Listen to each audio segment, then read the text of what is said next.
अस्सलाम वालेकुम, हमारे लिए आप देख रहे हैं मेरा चैनल। धर्मेंद्र की डेथ के बाद पहली बार उनकी सेकंड वाइफ और उनकी बेटी का खुलकर देओल फैमिली के अगेंस्ट ऐलाने ला ताल्लुकी। सब धोखा था। धर्मेंद्र के बाद सब ने अपनी असलियत, अपनी औकात दिखा दी है।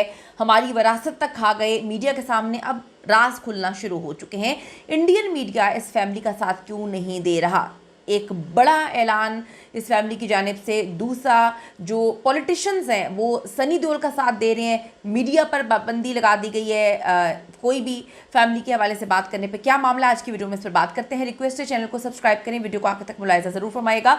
लेजेंड अदाकार धर्मेंद्र की डेथ के बाद उनका जो भरम है डेफिनेटली वो नहीं टूटना था, क्योंकि वो बहुत पहले से जानते थे जब वो शादी कर रहे थे दूसरी, कि उनका जो बेटा सनी देओल है और बीवी, वो किसी सूरत नहीं चाहते थे कि वो दूसरी शादी करें। सबके सामने अब एक एक चीज़ क्लियर हो चुकी है। तमाम मामला पहली बीवी प्रकाश कौर ने अपने हाथ में ले लिए। सनी देओल का फुल सपोर्ट अपनी माँ और अपनी फैमिली के लिए। यहाँ तक कि धर्मेंद्र को बीमारी की सूरत में जो है हॉस्पिटल से डिस्चार्ज करने का फैसला भी इन लोगों का ही था। जब उनकी तबीयत ख़राब हुई तो उनको हॉस्पिटल दाखिल ना करवाने का फैसला भी इन्हीं का था।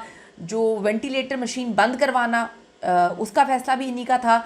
जो सेकंड वाइफ हैं हेमा मालिनी, ना उनके आखिरी वक्त में उनके साथ थी, ना उनको इस बारे में पता है कि लाइफ सपोर्ट सिस्टम बंद कराने का फैसला क्यों लिया गया और किसका था। शायद यही वजह है कि दूसरी बीवी हेमा मालिनी अब खुलकर सामने आ चुकी हैं। हेमा मालिनी ने दिल्ली में एक खसूसी तकरीब की और उसमें धर्मेंद्र की ज़िंदगी के राज खोले हैं उन्होंने। इस तकरीब में उनके साथ उनकी बेटी ईशा और एहाना दोनों मौजूद थे। ये पहला मौका है कि हेमा मालिनी धर्मेंद्र की डेथ के बाद जो है वो पब्लिक के सामने आई हैं और अपने जज्बात जो है वो उन्होंने खुल के उसका इजहार किया है। ईशा देओल भी इससे पहले इंकशाफात कर चुकी हैं कि जी हमारे बाप हमारे लिए सिर्फ अपनी मोहब्बत विरासत में छोड़कर गए हैं। हमारे साथ जो कुछ हुआ सबको पता है, लेकिन हम चुप रहेंगे, अभी बोलेंगे नहीं। हेमा मालिनी का भी यही कहना था कि मेरा और धर्मेंद्र का साथ 57 साल का था, लेकिन आज मैं अकेली हो चुकी हूँ। हेमा मालिनी ने यह भी एतराफ़ किया कि धर्मेंद्र जी कुछ काम बड़े ही अधूरे छोड़ के जा चुके हैं। इससे पहले अदाकारा ने सोशल मीडिया प्लेटफॉर्म एक्स पर अपने मरहूम शौहर के साथ गुजारे चंद यादगार लम्हात जो हैं वो शेयर किए थे और साथ ही गहरे जज्बात से भरपूर कैप्शन भी लिखा था। Dharm ji, happy birthday my dear heart.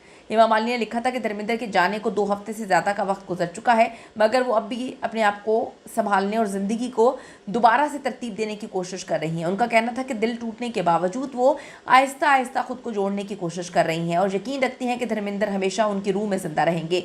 उन्होंने अपने मुश्तरका माजी का जिक्र करते हुए कहा कि ज़िंदगी की बहुत खूबसूरत यादें कभी मिट नहीं सकती। इन लम्हात को याद करने से उन्हें सुकून भी मिलता है और एक तरह की खुशी भी। अदाकारा ने शुक्रगुजारी का इजहार किया कि उन्हें इतने ज़्यादा लम्हात और ख़ूबसूरत साल गुजारने का मौका मिला।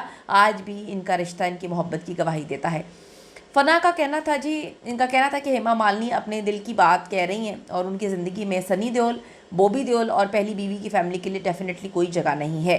दोनों फैमिलीज़ के ताल्लुकात हमेशा से ख़राब थे, लेकिन अभी इनकी डेथ के बाद और डेथ के वक्त और जो बीमारी चल रही थी उसमें बहुत चीज़ें खुल के सामने आई हैं। ईशा देओल ने कहा, अब मैंने अपनी बाकी की ज़िंदगी के लिए पापा को दिल में महफूज किया है। उन्होंने कहा कि पापा बहुत कीमती यादें और बहुत चीज़ें, सबक हमारे लिए छोड़ कर गए हैं। ईशा देओल ने लिखा कि आप हमें बहुत याद आते हैं, लेकिन अब हमारे पास कोई भी नहीं है।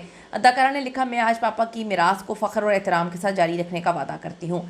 तो आपको बताऊं, कुछ फैंस अंदाज़ा लगा रहे हैं कि जल्द हेमा मालिनी धर्मेंद्र की शायरी को पब्लिश करने वाली हैं। कुछ की जानिब से ये भी कहा गया है कि बहुत सारी चीज़ें ऐसी हैं जो बड़ी तकलीफ़देह हैं, बहुत दिल तोड़ने वाली हैं कि 57 साल यानी कि 60 साल के करीब एक वक्त गुजारना, एक अपनी ज़िंदगी का पूरी ज़िंदगी गुजार देना। पहली बीवी को उन्होंने कभी नहीं छोड़ सकते थे। दूसरी बीवी को के साथ 57 साल गुजारे हैं उन्होंने, लेकिन वो कहती हैं कि मैंने बड़ा कुछ खोया है। हम सब ने देख लिया कि उन्होंने क्या कुछ खोया है। आखिरी लम्हात में वो साथ नहीं थी, बेटों ने और पहली बीवी ने साथ रहने ही नहीं दिया। उसके बाद बड़े बड़े फ़ैसले जो हैं उसमें उनको शामिल नहीं होने दिया। तो ये सारी चीज़ें हैं। ये इंसान सोचता है, मोहब्बत में इंसान बड़े बड़े फ़ैसले ले लेता है, आगे की नहीं सोचता। लेकिन ये सोचने की अब ज़रूरत है कि पहली होती है, जो मर्ज़ी आप करें, और अगर पहली को छोड़े बगैर कोई इंसान आपकी ज़िंदगी में आ रहा है तो वो हर चीज़ बांट रहा है। मरने के बाद उसके पता नहीं कुछ चीज़ें बटेंगी या नहीं बटेंगी। कीमती राय दीजिएगा कि आपको क्या लगा कि हेमा मालिनी के साथ क्या नाइंसाफ़ी की गई है, या जो नाइंसाफ़ी उन्होंने 57 साल पहले की थी एक शादीशुदा आदमी से मोहब्बत करके, उसकी कीमत उन्हें सारी ज़िंदगी चुकानी पड़ी। कीमती राय दीजिएगा। See you in the next video.